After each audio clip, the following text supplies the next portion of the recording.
আসসালামু আলাইকুম, শুভ সকাল। প্রত্যেককে স্বাগত, আমন্ত্রণ জানাচ্ছি বাংলা ভিশনের নিয়মিত আয়োজন সংবাদ বিশ্লেষণের অনুষ্ঠান ফ্রন্ট পেজে। সঙ্গে আছি জিয়াউল হক সবুজ। আলোচনার জন্য আজ স্টুডিওতে আমন্ত্রিত হয়েছেন doctor Sajjad Siddiqui, chairman piece and conflict studies department, Dhaka বিশ্ববিদ্যালয়। আপনাকে স্বাগত জানাচ্ছি। দর্শক, আপনারা জানেন এই অনুষ্ঠানটি মূলত আমরা প্রতিদিনের যে সংবাদ প্রচার হয়ে থাকে, বিভিন্ন পত্রপত্রিকায় শিরোনাম হয়ে থাকে, সেগুলোকে আমরা বিশ্লেষণ করে থাকি। তাই আলোচনায় যাওয়ার আগে শুরুতেই দেখে নেব বিভিন্ন পত্রপত্রিকার সংবাদ শিরোনাম। শুরুতেই প্রথম আলোর প্রধান শিরোনাম, গণভোট কবে, সিদ্ধান্ত দেবে সরকার। জুলাই জাতীয় সনদ, 9টি সুপারিশ নির্বাহী আদেশে বাস্তবায়নের পরামর্শ কমিশনের। এই সুপারিশকে অসঙ্গতিপূর্ণ মনে করছে বিএনপি, ইতিবাচক হিসেবে দেখছে জামাত ইসলামী ও এনসিপি। দৈনিক আমার দেশের প্রধান শিরোনাম, অনৈক্য রেখেই বিদায় ঐক্যমত্য কমিশনের। আরেকটি তারা প্রতিবেদন করেছে, নির্বাচন আয়োজনে সরকারের প্রস্তুতি নিয়ে শঙ্কা।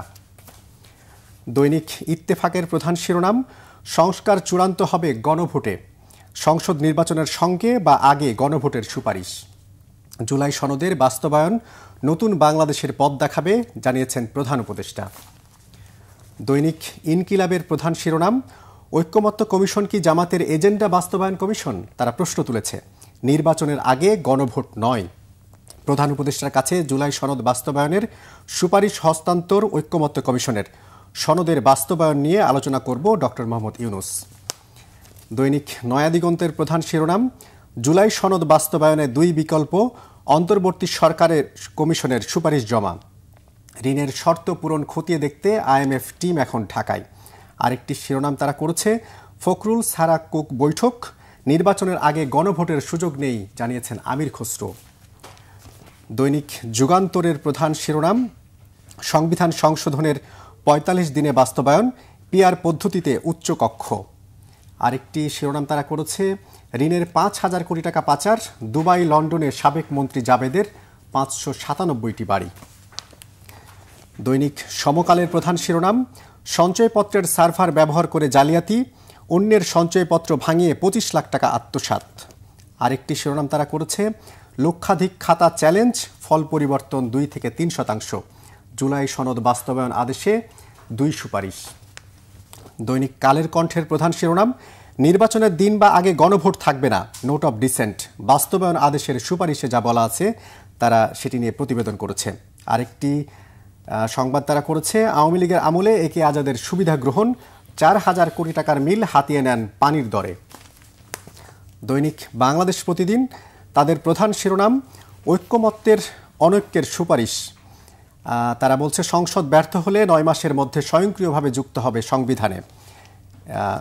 বিএনপি বলছে চরম ক্ষুব্ধ তারা, অবান্তর প্রস্তাব বলছে খসরু, অনৈক্যর প্রতিষ্ঠার চেষ্টা সালাউদ্দিনের। দেশ রূপান্তরের প্রধান শিরোনাম, 2 সুপারিশেই বিতর্ক, সরকারের হাতে জুলাই সনদ। আরেকটি শিরোনাম তারা করেছে ডিফারেন্ট, সেটা হচ্ছে, সরকারের কাছে পাওনা 25 লাখ, মেয়ের ভিক্ষায় চলেন সেতারা।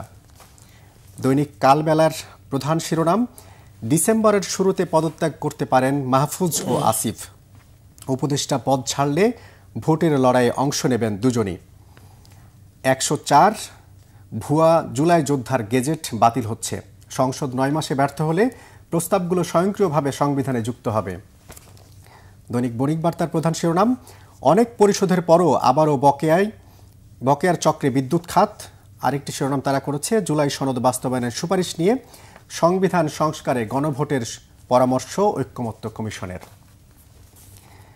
দৈনিক মানবজমিন, নির্বাহী আদেশেই বাস্তবায়ন করা যাবে যেসব প্রস্তাব, গণভোট বিতর্ক রেখেই সুপারিশ করেছে জাতীয় ঐক্যমত্য কমিশন। নভেম্বরে গণভোট সহ 18 দফা সুপারিশ জামায়াতের। ইংরেজি দৈনিক the Daily Star, their main headlines, parties far apart on crucial issues, commission creating further disunity among parties, says BNP. Another headlines, government has to decide on referendum time.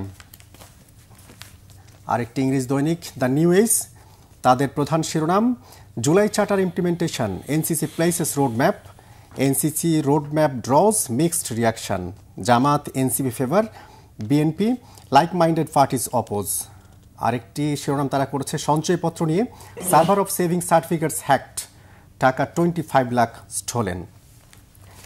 এই ছিল বিভিন্ন পত্রপত্রিকার সংবাদ শিরোনাম, যেখানে বেশিরভাগ ক্ষেত্রে আমরা দেখলাম জাতীয় ঐক্যমত্য কমিশনের যে সুপারিশ সেটি নিয়ে বেশিরভাগ পত্রিকার মেইন হেডলাইন তারা করেছে। আর শুরুতে যে বিষয়টি জানতে চাইব যে এই গণভোট প্রশ্নে যে বিতর্ক রেখেই বা এটা সমাধান না করেই যে সুপারিশটি জাতীয় ঐক্যমত্য কমিশন অন্তর্বর্তী সরকার প্রধানের হাতে দিয়েছেন, এটিকে আসলে কিভাবে দেখছেন? এটা কি আসলে কেউ কেউ বলছে এটা অনৈক্য রেখেই তারা বিদায় নিল, আপনি এটা মনে করেন কিনা? ধন্যবাদ আপনাকে।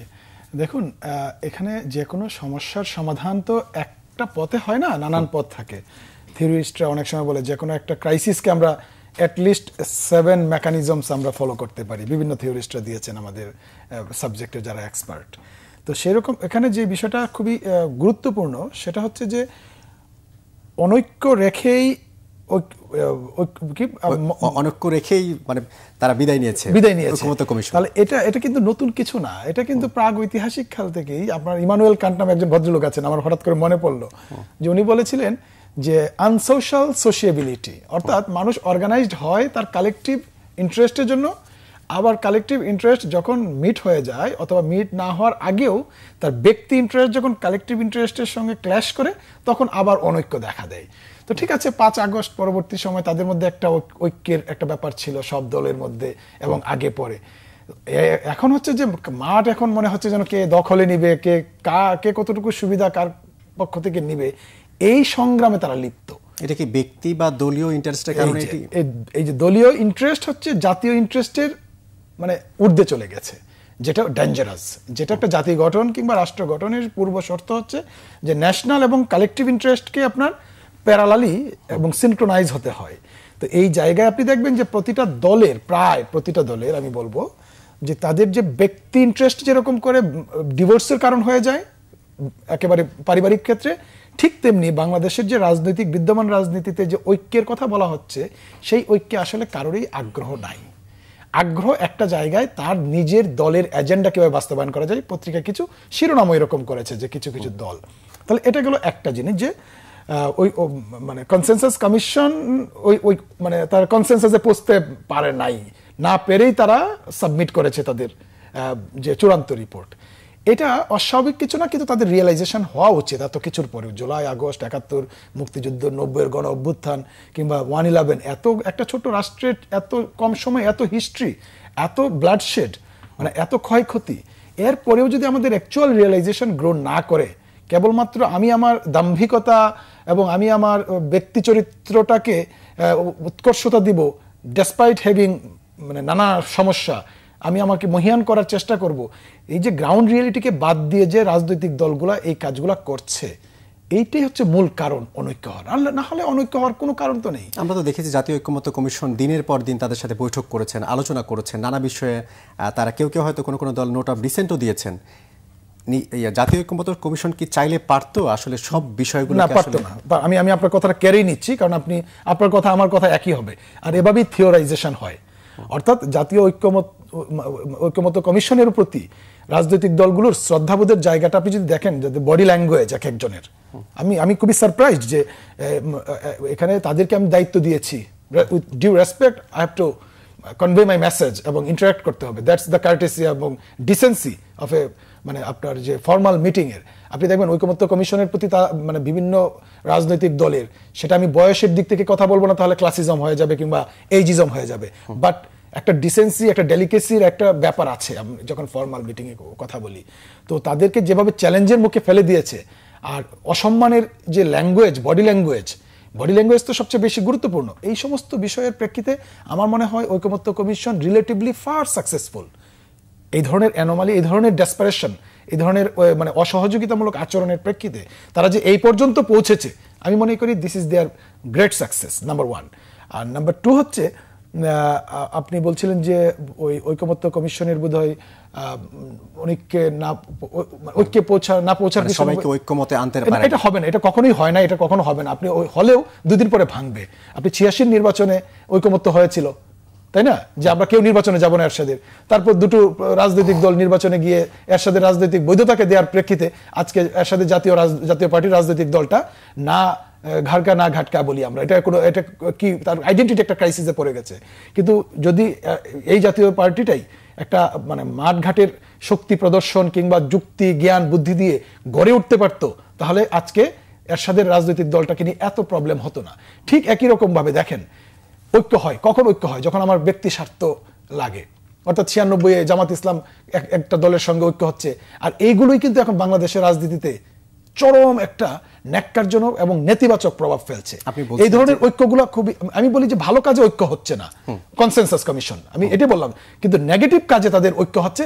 আবার এই নেগেটিভ কাজগুলোকে পলিটিসাইজেশন করার মাধ্যমে পলিটিক্যাল ডেভিয়েশনটাকে স্পষ্ট করে তুলছে। এটা হচ্ছে আমাদের জাতিগত একটা ক্রাইসিস। যেটা আমরা দেখলাম যে আসলে জাতীয় ঐক্যমত্য কমিশন যে কাজটা এখন পর্যন্ত করেছে, আপনি বলছেন এটা গ্রেট সাকসেস, কিন্তু বড় একটু রাজনৈতিক দল তারা বোঝানোর চেষ্টা করছে এই জাতীয় ঐক্যমত্য কমিশন কোনো না কোনোভাবে জামায়াত বা এনসিপি ঘেঁষা। এটাও কি আসলে তাদের কোনো অ্যাক্টিভিটিজ কি এরকম কিছু প্রমাণ হয়েছে? আমি তো বললাম যে বডি ল্যাঙ্গুয়েজ এবং আপনি যে খুব সাপ্রেসিভ হওয়ার চেষ্টা করছেন, আপনি ডমিনেটিং হওয়ার চেষ্টা করছেন, আপনার যার কাছে দাবি তুলছেন। তো কোন কোন রাজনৈতিক দলগুলো এই ধরনের আচরণ করেছে এবং কেন তাদেরকে এই মানে ঐকমত্য কমিশনের সঙ্গে ট্যাগ করার চেষ্টা করছে, এগুলো তো এভাবে তো ডেটা অর্জন এবং অ্যানালাইসিস তৈরি হয়ে যায়। আপনি যদি দেখেন কেন এই অভিযোগটা আসছে, আমার মূল্যায়নের সঙ্গে যদি আপনার যে অভিযোগ সেটা যদি মিলান, তাহলে তো বোঝা যায় যে কোনো না কোনোভাবে হয়তো ঐকমত্য কমিশন আন্ডার সাপ্রেশন অথবা সাফোকেশন তারা কিছু জায়গায় কমপ্লাই করছে এই দলগুলোর সঙ্গে। ফলশ্রুতিতে জন পরিসরে অভিযোগ করছে যে এই দলগুলোকে ফেভার দিচ্ছে। এটা কি পক্ষে বিপক্ষে যাওয়ার কারণে আর এই যে বডি ল্যাঙ্গুয়েজ এবং আমি যে খুব ডমিনেন্স স্থাপন করার চেষ্টা করছি আমি বার্গেনিং এর সময়, যখন সব রাজনৈতিক দলগুলো একত্রিত বসছে। আর একটা বিষয় কি, বাস্তবতা বিবর্জিত তর্ক বিতর্ক মানুষকে খুব মানে একটা মিথ্যা কনফিডেন্স দেয়। বাংলাদেশের রাজনৈতিক বাস্তবতা এখন আমাকে দেখতে হবে যে আমার ভোটের, আমি বলবো যে আনকনসিয়াস ভোটিং, ঠিক আছে, মানুষ বুঝে না বুঝেই ধানের শীষ নৌকা কিংবা দাঁড়িপাল্লা চিন্তা করে, কিন্তু এটা তো একটা বাস্তবতা। এই বাস্তবতায় আপনার পজিশনটা কত? এই মুহূর্তে আপনার কর্মী থাকতে পারে আপনার 1 লক্ষ, কিন্তু আরেকটা দলের তো 10 কোটি কর্মী মানে ভোটার আছে। তাহলে এই যে ভোটারের উপরে যে কর্মীর একটা মানে প্রতিস্থাপন করে শক্তি প্রদর্শনের যে রাজনীতি, সেটাই তো হচ্ছে এখানে ঐকমত্য কমিশনে। প্রশ্ন করতে চাই, আমি জানি না আমার কথা ঠিক যাচ্ছে কিনা। না, অবশ্যই। আমি যেটা বলতেছিলাম যে ভোট প্রশ্ন যে প্রসঙ্গে বললেন যে একটা বড় রাজনৈতিক দলের তো অসংখ্য ভোট থাকে, আপনি যে প্রসঙ্গ তুললেন ছোট রাজনৈতিক দলের স্বাভাবিকভাবে ছোট ভোট থাকবে, তাহলে বড় রাজনৈতিক দল এই ছোট রাজনৈতিক দলকে নিয়ে ভীতির কারণটা কোথায়? ওই যে মাস্তানি, আমাদের দেশে একটা শব্দ আছে মাস্তানোক্রেসি। তা মাস্তানরা কিন্তু নাম্বারে কম, অর্থাৎ আনডিউ প্র্যাকটিস করে, ইলিগেল প্র্যাকটিস করে, ইলিসিট কাজকর্ম করে যারা, তারা সংখ্যায় কম, কিন্তু তারা খুবই অর্গানাইজড ক্রিমিনালিটি মেনটেন করার জন্য। তো আমি ওইভাবে তাদেরকে ক্রিমিনাল বলছি না কিংবা তাদেরকে প্রচন্ড রকম বাজে কোনো তকমা দিচ্ছি না, কিন্তু আপনি দেখবেন এখন যে কাজটা হচ্ছে প্রতিটা জায়গায়, চিটাগং ইউনিভার্সিটিতে উপাচার্যের সাথে যে আচার আচরণ, ঢাকা বিশ্ববিদ্যালয় কোষাধ্যক্ষের সঙ্গে যে আচার আচরণ, এই সমস্ত বিষয়গুলো তো একটা সমাজে একটা প্রভাব ফেলে দেয়। অর্থাৎ আপনি ভোটাররা তো এই আচরণটা করছে না, এই আচরণটা করছে কর্মীরা কিংবা বিশেষভাবে মদতপুষ্ট একটা গোষ্ঠী। তো এদেরকে আমি যদি র্যাম্পেন্ট করে দিই, এদেরকে যদি আমি বেপরোয়া করে তুলি, তাহলে কি হচ্ছে, আমি একটা শক্তি প্রদর্শন করার চেষ্টা করছি, যেটা জুলাই আগস্টের স্পিরিটের সঙ্গে যায় না, 71-এর মহান মুক্তিযুদ্ধের স্পিরিটের সঙ্গে যায় না। ইমানসিপেশন, আপনার আমার মুক্তি, আপনার আমার হচ্ছে স্বাধীনতা। আপনি কথা বলবেন, আপনি এসে টেবিল চাপড়িয়ে চলে যাবেন, ঐকমত্য কমিশনের সঙ্গে গিয়ে শাউট করবেন কিংবা উপাচার্যের টেবিলে গিয়ে মানে থাপ্পড় দিবেন, এই বিষয়গুলো করলে তো আপনার শক্তি প্রদর্শন হচ্ছে। আপনার ভোটার সংখ্যা বাড়ছে কিনা সেটাও আপনি পরীক্ষা করে দেখবেন, হয়তো বাড়বে সাময়িক। মানুষ হচ্ছে যে এইগুলো সাময়িক উত্তেজনায় হয়তো ভোটও বাড়ে। এই যে আমাদের দেশে আনকনসিয়াস ভোটিং বলি আর কি, আমি পার্সোনালি, যে আমি কনসিয়াসলি ভোটিং দিচ্ছি না, যেটা আপনারা বলেন ইনফর্ম ভোটিং। তো এই আনকনসিয়াস ভোটিং হয়তো সাময়িক সময়ের জন্য বাড়বে, কিন্তু লম্বা সময়ে একটা রাজনৈতিক দল টিকে থাকে তার কিছু বিশেষ কোয়ালিটির জন্য, সেই কোয়ালিটিটা মানুষের কাছে পৌঁছতে হয়। জি, আপনাকে শুরুতে যেই গণভোট প্রশ্নটা করেছিলাম যে জাতীয় ঐক্যমত্য কমিশন সুপারিশ করেছে গণভোটটা ইলেকশনের দিনেও হতে পারে কিংবা ইলেকশনের আগে হতে পারে। যদিও বিএনপি বলছে এটা কোনোভাবে ইলেকশনের আগে হওয়ার সুযোগ নেই, জামাত বলছে তাদের পুনর্ব্যক্ত করছে দাবি তারা নভেম্বরের মধ্যেই গণভোট চাই।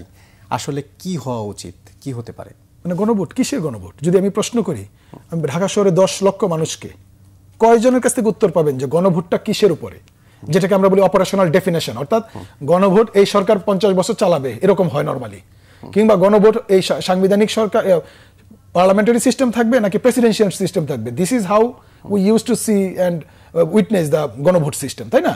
তো এই জায়গায় যে গণভোট করছেন আপনারা, এই গণভোটের অপারেশনাল ডেফিনেশনটা কি, এর মধ্যে কি কি ক্রাইটেরিয়া আছে আমি তো নিজেও জানি না। খেয়াল করুন আপনি, আমি পিস এন্ড কনফ্লিক্ট স্টাডিজ আজকে 18 বছর ধরে পড়াচ্ছি, 17 বছর ধরে। এখন আমাকে যদি প্রশ্ন করা হয় আমি গণভোটের ব্যাপারে ক্লিয়ার না, তাহলে বোঝা যাচ্ছে যে এটা একটা পলিটিক্স অফ গণভোট হচ্ছে। অর্থাৎ পলিটিক্স অফ পিস বিল্ডিং যেরকম হয়, পলিটিক্স অফ ডেমোক্রেসি যেরকম হয়, অর্থাৎ গণভোটটাকে নিয়ে একটা রাজনীতিকরণ একেবারে স্পষ্ট হয়ে উঠছে। এখন তারপর আমি বুঝলাম যে হ্যাঁ ঠিক আছে, গণভোট 4-5টা কারণে খুব জরুরি দরকার। তো জনসচেতনতা বৃদ্ধি করান, আপনি লিফলেট ছাড়েন, মানুষকে বোঝান যে দিজ আর দ্য থিংস যে যার উপরে আমি গণভোট হবে, এবং এটা নির্বাচনের আগে হবে নাকি পরে হবে নাকি নির্বাচনের মধ্যে হবে। আমরা ডেটা কালেকশনের সময় আমরা বলি যে কনকারেন্ট মিক্সড মেথড, অর্থাৎ আপনি একই সময়ে কোয়ালিটেটিভ ডেটা নেবেন, কোয়ান্টিটেটিভ ডেটা নেবেন, নিয়ে তারপর আপনি অ্যানালাইসিস করবেন। এটা রিসার্চাররা করে থাকে। তো একসাথে যদি হয়, সেই ক্ষেত্রে আমরা কেন করি? আমরা যখন দেখি যে আমার রিসার্চে বাজেটটা কম, আমার আবার সময় একটা কনস্ট্রেন্ট আছে, বাট আমার একটা বেটার একটা আউটপুট দরকার, একটা রিসার্চের ফাইন্ডিংস দরকার, দেন আমরা এই কাজটা করি যে কনকারেন্ট মিক্সড মেথড। তাহলে কনকারেন্ট যদি গণভোট হতে পারে, এটা আমি আমার নিজস্ব টার্ম দিচ্ছি, কনকারেন্ট আপনার কি ভোট বলেন আপনারা, এই গণভোটের ইংলিশটা কি যেন, রেফারেন্ডাম। আচ্ছা, তো আপনি যদি রেফারেন্ডাম করতে চান, তাহলে সেই ক্ষেত্রে আপনার কি লাভ কি ক্ষতি, এই জিনিসগুলো একটা অ্যাপ্রেজাল তৈরি করেন। মানে যেই বিতর্কটা উঠেছে বিশেষ করে পিআর পদ্ধতি নিয়ে, নিম্নপক্ষে প্রাপ্ত ভোটের আনুপাতিক হারে উচ্চ কক্ষ গঠন, সেটা হবে কি হবে না, এটা হয়তো একটা ইস্যু হতে পারে। বিভিন্ন যে বিষয়গুলো রয়েছে, এগুলোর বিষয়ে কি আসলে গণভোট হতে পারে? এগুলোর বিষয়ে আসলে গণভোটের বিষয়টা এখন না। অর্থাৎ আপনি দেখুন, এগুলো আমি তো বললাম যেগুলো নিয়ে যে পরিমাণে পলিটিক্স হচ্ছে এবং বাংলাদেশকে আরো পিছিয়ে নেওয়ার জন্য যে সুযোগটা হচ্ছে, এর ফলে যেটা হচ্ছে পতিত সরকার আরো সুযোগ পাচ্ছে। তারা লেজিটিমেসি দেবে যে লোক আমাদের কাছে দেশ নিরাপদ ছিল, এই সুযোগগুলো আমরা করে দিচ্ছি collectively. That's important, number one. আপনি স্টেবিলিটি দিতে পারতেছেন না, আপনি ইকোনমিক রিসেশনকে ঠেকাতে পারছেন না, বিদেশে মানি লন্ডারিং এর টাকা ফেরত আনতে পারতেছেন না। দেয়ার আর মানে সিরিজ অফ ইস্যুজ যেগুলো গুরুত্বপূর্ণ, সেইগুলোর উপর আপনি কোনো গুরুত্ব না দিয়ে আপনার এই মুহূর্তে পিআর প্রয়োজন হয়ে যাচ্ছে, আপনার এই মুহূর্তে হয়ে যাচ্ছে কি আপার ইয়াতে পার্লামেন্ট, লোয়ার পার্লামেন্ট, নানান ইস্যুজ নিয়ে আসতেছেন। বাংলাদেশে এই মুহূর্তে প্রয়োজন হচ্ছে আপনার এমপ্লয়াবিলিটি। মানুষ বেকার হয়ে ঢাকা শহরটাকে অচল করে দিচ্ছে। এই ব্যাপারে কোনোদিন দেখেছেন কোনো কথা বলতে? গণভোটের প্রয়োজনীয়তাটা যদি এসেই থাকে, তাহলে আপনি বলেন যে ঢাকাকে ডিসেন্ট্রালাইজ করা দরকার। এই ধরনের গুরুত্বপূর্ণ ইস্যু, আমার কথাগুলো শুনলে হয়তো মনে হবে যেন আমি ইরেলিভেন্ট কথা বলছি, কিন্তু আমি এইগুলো হচ্ছে ইরিটেশন, এগুলো হচ্ছে খুব প্যাসিভ ইরিটেশন। অর্থাৎ রাষ্ট্র যখন এই সমস্ত কাজগুলো করে, তখন সেন্সিবল অবজারভেশন যারা করে তাদের কাছে এই জিনিসগুলো বাইরে গিয়ে অন্য আলোচনা করতে পছন্দ করে। অর্থাৎ আপনি গণভোট করবেন যে পিআর সিস্টেম থাকবে কি থাকবে না, তাই না? তো এটা তো 5 আগস্টের আগে এই 53 বছরের রাজনীতিতে ইস্যুটা আসেই নাই, কখনো আলোচনাই হয়। এখন হঠাৎ করে আসছে, ঠিক আছে বুঝলাম গুরুত্ব আছে এটার। তাহলে এটার গুরুত্ব থাকার ক্ষেত্রে বাংলাদেশের স্ট্যাবিলিটির জন্য যদি ইলেকশন 5 বছর পরেও হয়, সেটাও তোমরা আলোচনা করে। কিন্তু এটাও তো রিফর্মের পার্ট, আমরা তো রিফর্ম চেয়েছিলাম। আমরা রিফর্ম কখনোই চাই না, আমরা রিফর্ম চেয়েছিলাম না। আমরা চেয়েছিলাম যে একটা দানব সরকারের পতন হোক, তার পরবর্তীতে এই সিস্টেম অব্যাহত থাকুক। এর বাইরে যত আলোচনা আসছে সেগুলো এক্সপার্ট ওপিনিয়ন আসছে, এগুলো কখনো দাবি ছিল না। আপনি 1 দফা দাবির মধ্যেও এবং 9 দফা দাবির মধ্যেও আপনি দেখবেন কোনো দাবির মধ্যে এই সমস্ত দাবি ছিল না। এগুলো হচ্ছে সব ম্যানিপুলেটেড, অর্কেস্ট্রেটেড এজেন্ডা। এটা হচ্ছে লিঙ্গার করা, রাজনীতিক মাঠটাকে আরো অসুস্থ রাখা, এবং দেখবেন যে অসুস্থ রাজনীতিকে আবার এই অসুস্থ ব্যবস্থাপনা দিয়ে আবার আমরা স্বাগতম জানানোর চেষ্টা করে যাচ্ছি সবাই। জি, আপনি বলছিলেন দেশে আসলে কর্মসংস্থান হচ্ছে না, ইনভেস্টমেন্ট সেভাবে বাড়ছে না, আমরা যে অর্থগুলো পাচার হয়েছে সেটাও ফেরত আনতে পারছি না। একটা সংবাদ দেখলাম, ঋণের 5,000 কোটি টাকা পাচার হয়েছে। দুবাই লন্ডনের সাবেক মন্ত্রীর মানে জাভেদের 597টি বাড়ির সন্ধান মিলেছে। আদৌ কি আমরা এই অর্থ, বিপুল পরিমাণ অর্থ দেশে ফেরত আনতে পারবো, কিংবা এখন পর্যন্ত কি কোনো নজির স্থাপন করতে পেরেছি? আজকাল কি সম্ভব হয় এই কাজগুলো? এই কাজগুলো করার জন্য doctor Yunus was the perfect person, but he didn't মানে গিভ ইফোর্ট। প্রবলেমটা হচ্ছে ওই জায়গায়। প্রফেসর মোহাম্মদ ইউনূস যদি ওই জায়গায় শুধু এফোর্ট দিত গত 1.5 বছর, তাহলে বাংলাদেশের ইকোনমিতে একটা মানে চরম আপলিফটমেন্ট হতে পারত। আনফরচুনেটলি এই সরকারের ডাইভার্সন যে পলিসি, এই পলিসির জন্য আগামী 50 বছর আবারও খেসারত দিতে হবে। কেন দিতে হবে? আপনি যদি রাষ্ট্রের ট্রাজেক্টরি নির্ধারণ করতে না পারেন, 71-এ দেশ স্বাধীন হওয়ার পরে কিন্তু এই ধরনের অ্যানোমালির কারণে শেখ মুজিব সাহেব কি করলেন? বাকশাল গঠন করলেন বিরক্ত হয়ে। যদি ইতিহাসটা আমরা নির্মোহভাবে দেখি, বিরক্ত হয়ে যেখানে সেখানে খুশি, কিন্তু ওনার ব্যর্থতাটা ছিল যে উনি নেপোটিজমটা কন্ট্রোল করতে পারেন নাই। হ্যাঁ, কোনোভাবে ওনার ক্যাপাসিটি ছিল না রাজনীতি, এই জন্য বাকশাল ফেল করেছে। খেয়াল করুন তো এইবার যে 5 আগস্টের পরে আবার তো রাষ্ট্রের ট্রাজেক্টরি নির্ধারণ করতে এই সরকার ব্যর্থ হচ্ছে। 71-এর মুক্তিযুদ্ধের পরে যেরকম করে ব্যর্থ হয়েছে, ঠিক 5 আগস্টের পরে এই সরকারও ব্যর্থ হচ্ছে। এই টাকাটা ফেরত আনার জন্য যদি চেষ্টা করতো, বাংলাদেশে একমাত্র ব্যক্তি ছিল ডক্টর মোহাম্মদ ইউনূস। আমরা তো দেখেছি যে অর্থ উপদেষ্টা যিনি, তিনিও কোয়ালিফাইড, আমাদের বাংলাদেশ ব্যাংকের গভর্নর তিনিও বেশ কোয়ালিফাইড এবং ইফিশিয়েন্ট। তাদের মতো লোক থেকেও আসলে এটা করা পসিবল হলো না কেন? ওনারা কাজ করতে পারছেন না বলেছে, দেখেন নাই যে ওনারা স্বাধীন মতো কাজ করতে পারছেন না, বিভিন্ন ধরনের নন কোঅপারেশন আছে। অর্থাৎ উইদিন দ্য ক্যাবিনেট তাদের মধ্যে যে ক্লাস্টার্ড হয়ে যাওয়াটা, এটা ছিল 5 আগস্টের পরবর্তী সময়ে সবচেয়ে বাজে দিক। অর্থাৎ সিন্ডিকেটেড একটা ফোরাম যদি এন্টায়ার ক্যাবিনেটকে আপনার করে ডিকটেক্ট করে, তাহলে কিন্তু কাজ করতে পারবে না। ফলে হচ্ছে আপনি ডাইভার্টেড হয়ে যাবেন, আপনি ফ্রাস্ট্রেটেড হয়ে যাবেন, আপনি ডিমোরালাইজড হবেন। তো আমার কাছে মনে হচ্ছে এখানে যে কয়েকটা গুড সোল আছে ক্যাবিনেটে, সেই গুড সোলগুলা সামহাউ ওই যে অভিযুক্ত যে সিন্ডিকেট, ওই সিন্ডিকেটের জন্য তারা হয়তো এগুতে পারছে না। এই দায়টা তো কালেকটিভলি এখন নিতে হচ্ছে, কালেকটিভ দায় হয়ে গেছে তাদের। ফলে এটা আমি জানি না যে তারা সামনের দিনগুলোতে কিভাবে নিয়ন্ত্রণ করবে, যে নির্বাচনকে মাথায় রেখে তাদেরও ভাবতে হবে। এখনো সময় আছে যে কালেকটিভ ন্যাশনাল ইন্টারেস্টকে প্রায়োরিটি দিয়ে এই ধরনের মানে একেবারে ট্রিভিয়াল যে তুচ্ছ বিষয়গুলোকে মাথায় না নেওয়াটাই হবে ওয়াইজ। কারণ এখানে প্রত্যেকে যদি প্রত্যেকের রাজনীতিটা করে, আমার মনে হয় এখানে বিকশিত হওয়ার সুযোগ আছে। এখানে পলিটিক্স যদি করে, তাহলে যেটা হয় ডেভিয়েটেড হয়ে যায়। ফর দ্য টাইম বিং হয়তো মনে হবে যে আমার সাপোর্টার বেড়ে গেছে, কিংবা আমি খুব মানে মাস্তানি দিয়ে একটা জায়গা দখল করে নিচ্ছি। এগুলো মানে সাময়িক। একটা দলকে দীর্ঘ সময় বেঁচে থাকতে হলে এনসিপি থেকে শুরু করে জামাতে ইসলাম, আমার কাছে মনে হয় প্রত্যেকটা রাজনৈতিক দলের অ্যাকচুয়াল রিয়েলাইজেশন গ্রো করা দরকার।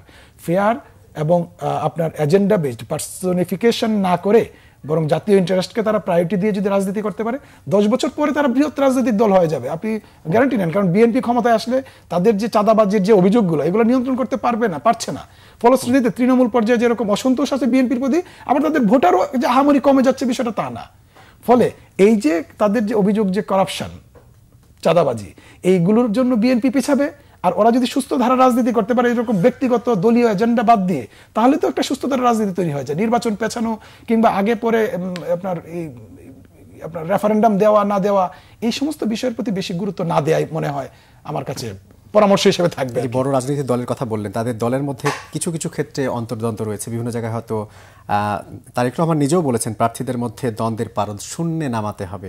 আসলে যেখানে বিরোধটা এরকম স্পষ্ট, সেই জায়গায় আসলে এই জিনিসগুলোকে নিয়ন্ত্রণ করা আসলে কতটা সম্ভব? কিংবা নির্বাচন তো ঘনিয়ে আসছে, নির্বাচন ঘনিয়ে আসলে কি এই বিরোধগুলো আরও বাড়তে পারে? বাড়বে এই জন্য যে আসলে বিএনপি কিন্তু একটা নেতৃত্ব শূন্য অবস্থার মধ্য দিয়ে যাচ্ছে। খেয়াল করুন, তারপরে দলটা অর্গানাইজড কারণটা কি? ওই যে এক ব্যক্তির প্রতি তাকিয়ে, জিয়াউর রহমান বলেন কিংবা তার দলের যে প্রতিষ্ঠাতা, তার প্রতি তাদের একটা কমিটমেন্ট আছে কিছু মানুষের। হ্যাঁ, এর ফলশ্রুতিতে কিন্তু দলটা এখনো অসাধারণভাবে কাজ করে যাচ্ছে, মানে despite the absence of the supreme leader. তো এই জায়গায় গতকাল রাত্রে আমরা যখন কথা বলছি, তখনই একজন ছাত্র দলের নেতা মারা গেল চিটাগাংয়ে, আহত হয়েছে বেশ কয়েকজন। এটা হচ্ছে ইন্ট্রা পার্টি কনফ্লিক্ট, অন্তদলীয়। পটুয়াখালীতে একজনকে কুপিয়ে হত্যা করা হয়েছে, পটুয়াখালীতে। তাহলে এখন এই যে স্বার্থের দ্বন্দ্ব এবং নেতৃত্বের অনুপস্থিতি, এবং নেতৃত্বের শুধু অনুপস্থিতিতে না, দৃষ্টান্তমূলক শাস্তির ব্যবস্থা না নিলে যে প্রবলেমটা হয়, এটা সাইক্লিক ওয়াটারে চলতে থাকে। এটা স্পিল ওভার ইফেক্ট হয়। মনে করেন এখানে একটা দুর্ঘটনা ঘটলো, এটার কোনো এক্সাম্পলারি পানিশমেন্ট হলো না, এবং পানিশমেন্ট হওয়ার পরে প্রচার করা হলো না, তখন হয় কি, এটা মানুষ ভুলে যায়, কিংবা মানুষের কাছে রিচ না করার প্রেক্ষিতে আরেক জায়গায় সিমিলার ঘটনা ঘটতে থাকে। সেটা কি প্রার্থিতার ক্ষেত্রে, প্রার্থী ঘোষণা কিংবা ইলেকশনের ক্ষেত্রে প্রভাব ফেলবে? বিচ্ছিন্নভাবে হলেও হবে, কারণ এখানে যদি কোয়ালিশনও করতে যায়, তো সেই ক্ষেত্রে কিছু আসন তাদেরকে স্যাক্রিফাইস করা লাগছে। আবার বাকি যেগুলোতে তাদের যখন সিলেকশন দিবে, এটা গতানুগতিক ধারায় যে ধরনের ক্রাইসিসগুলো তৈরি হয়, দেখবেন যে ভাঙচুর হবে, একজনের সমাবেশ পণ্ড করবে, এগুলো তৃতীয় বিশ্বের রাজনীতিতে একেবারেই কমন। এগুলো মেজর ইস্যু না।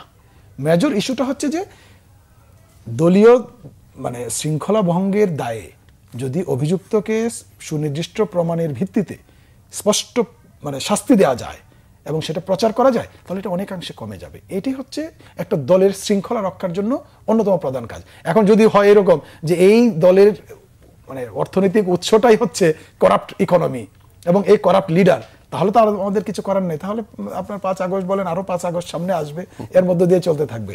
সো অ্যাকচুয়াল রিয়েলাইজেশন প্রতিটা দলের একান্ত প্রয়োজন।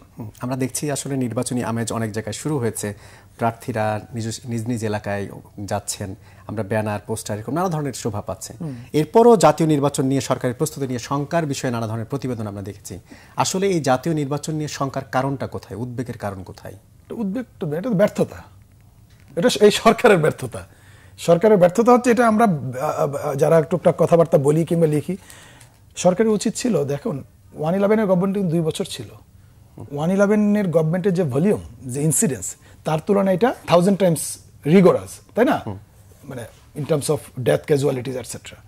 তো সেই জায়গায় আপনি যদি দেখেন যে শ্রীলঙ্কায় লেগেছিল 2.5 বছর, এরকম করে নানান সময় লাগে। এই সরকারের অন্যতম, আজকেও বলে যাচ্ছি, অন্যতম প্রধান ব্যর্থতার জন্য বাংলাদেশের রাজনৈতিক পরিস্থিতি দিনকে দিন খারাপ হচ্ছে। তাদের নেগোশিয়েট করতে না পারাটা, তাদের যদি ক্ষমতার খায়াস থাকে যে আমি 5 বছর থাকবো, 50 বছর থাকবো, 2 বছর থাকবো, এই বিষয়টাতে শুরুতেই তাদের নেগোশিয়েট করা দরকার ছিল। এই যে অন্ধকারে রাখা, নির্বাচনী যে না দেওয়া, রোডম্যাপ না দেওয়া, এই যে স্পষ্টীকরণ না করার প্রেক্ষিতে এখন আপনি একটা অস্পষ্টতার মধ্যে কি হয়, মহাত্মা গান্ধীর কথা আছে, আমাদের সোশ্যাল কনফ্লিক্টের অন্যতম প্রধান সমস্যা হচ্ছে ইলুশন। আমি বুঝতে পারছি না যে কি হবে, আপনি আমাকে গালি দিয়েছেন, এটাকে আমার দিকে তাকিয়ে দিয়েছেন নাকি আরেকজনের দিকে তাকিয়ে দিয়েছেন, এই ইলুশন থেকে আপনাকে আমি খুন করে ফেলতেছি পর্যন্ত।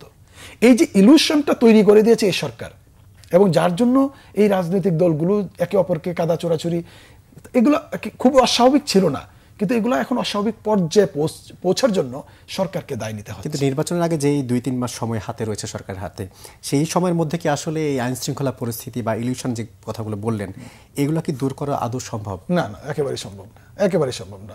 এক্সিস্টিং পুলিশ সিস্টেম নিয়ে, পুলিশের যে মনোবল, পুলিশের যে এখন আপনার যে ফাংশনাল, যেই আপনি দেখবেন যে ফেনোমেনা, এটা দেখলে আপনার কাছে কখনোই মনে হবে না যে পুলিশ আপনাকে একটা বেটার ইলেকশন দিয়ে দিবে। একটা পুলিশকে এখনো কনফিডেন্সে আনার ব্যবস্থাই করে না এই সরকার। অর্থাৎ আপনি আইন শৃঙ্খলা রক্ষাকারী বাহিনীর প্রতি এখনো ঘৃণা রেখেছেন, এখনো হেট্রেড রাখছেন, আপনি এখন তাকে রেসপেক্টের জায়গায় কিংবা ভয়ের জায়গায় দুটোর কোনোটাই নাই। ইভেন ট্রাস্টও তো তৈরি হয় না, ট্রাস্ট তো একেবারে শূন্যের কোটায়, যে আমি তারা মামলা নিতে চাচ্ছে না ভয়ে। এই যে কালকে মোহাম্মদপুরের ঘটনা আমরা কথা বলছিলাম আপনাদের স্টুডিওতে, যে মোহাম্মদপুরে কাকে জানি অ্যারেস্ট করে নিয়ে আসছে, তার বিরুদ্ধে প্রচুর মামলা।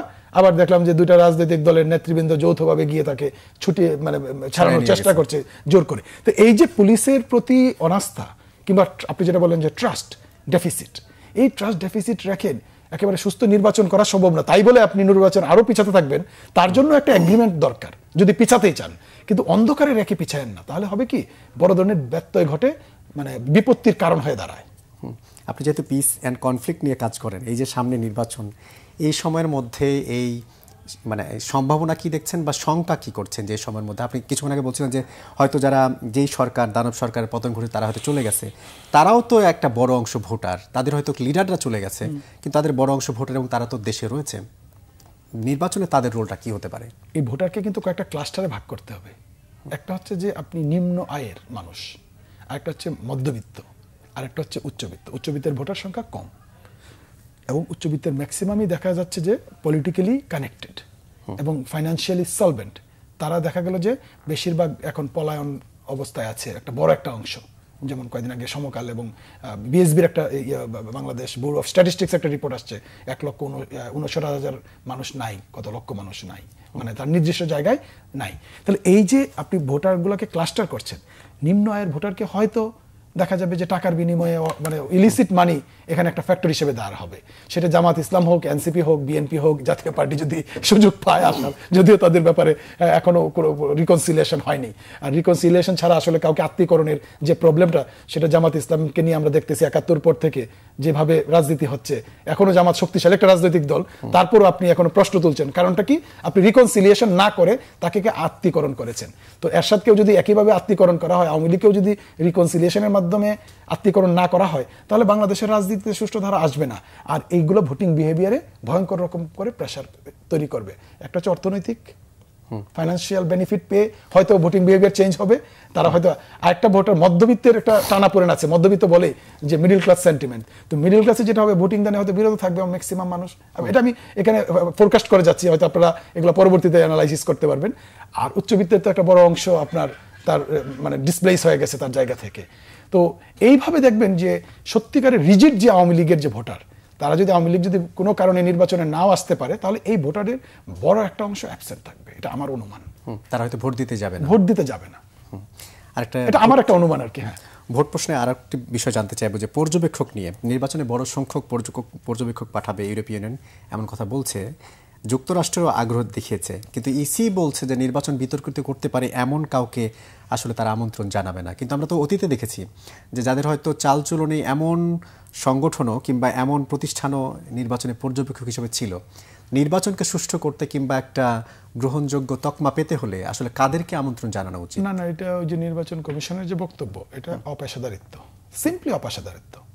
অর্থাৎ আমি যদি ট্রান্সপারেন্ট থাকি, আমি একটা প্রায়ই কথা বলি, আমার ক্লাসরুমে বলি, দেখো তোমার ভিতরে যদি অনেস্টি থাকে, তোমার ভিতরে 1000টা অভিযোগ আসবে, কিন্তু তোমার বিরুদ্ধে যে অভিযোগগুলো আসবে, এগুলো ডটগুলো যখন কানেক্ট করতে যাবে, তখন এগুলো কানেক্ট হবে না। আর যদি তোমার মধ্যে লাইফস্টাইলে হ্যাবিচুয়ালি তুমি মানে করাপ্ট হয়ে থাকো কিংবা মানে পারপেট্রেটর হয়ে থাকো, তখন এই ডটগুলো কানেক্ট হয়ে যায়। তখন তুমি ব্যক্তি যতই মাস্তানি করো, যতই শক্তি প্রদর্শন করো, যতই শিক্ষিত হও, যতই সমাজে বড় পজিশন ধারণ করো, তুমি টিকতে পারবা না। সো নির্বাচন কমিশনের দায়িত্ব হচ্ছে আহ্বান করা প্রচুর মানুষকে, এইভাবে মানে একটা সন্দেহ রেখে যে যারা প্রশ্নবিদ্ধ করতে পারে কিংবা একটা বিশৃঙ্খলা সৃষ্টি করতে পারে, এই ধরনের কথা বলা রাজনৈতিক মেটাফোর হিসেবে ঠিক আছে, কিন্তু এই ধরনের কমিশনের প্রধান, আমি জানি না কে বক্তব্য করেছেন, কিন্তু এই ধরনের কমিশনের দায়িত্ব থেকে এই ধরনের কথা বলা অপেশাদারিত্ব। বরং নির্বাচনকে আমাদের তৃতীয় বিশ্বের রাজনৈতিক দলগুলো যেভাবে নির্বাচনকে প্রশ্নবিদ্ধ করে কিংবা আপনার যে ধরনের প্রবলেম ক্রিয়েট করে, রিগিং হয়, ভোট রিগিংটা হয়, এইগুলোকে যদি ডকুমেন্টেড করা যায়, তখনই তো হচ্ছে নির্বাচনের ট্রান্সপারেন্সি কতটা হলো না হলে দেখবে। তো এই জায়গায় রেস্ট্রিকশন দেওয়াটা একটা মনে হয় যেন কোনো একটা দুরভিসন্ধি, সবাইকে আহ্বান করা উচিত, সেখান থেকে স্ক্রুটিনি করতে পারে, নানাভাবে দেখতে পারে, সবাইকে আহ্বান করা উচিত। আপনার ওইটা যদি প্রাইম কনসার্ন হয়ে যায় যে আমরা রেস্ট্রিকশনে, আপনি তো আহ্বানটাকে করবেন হাইলাইট, রেস্ট্রিকশন করবেন লেস হাইলাইট।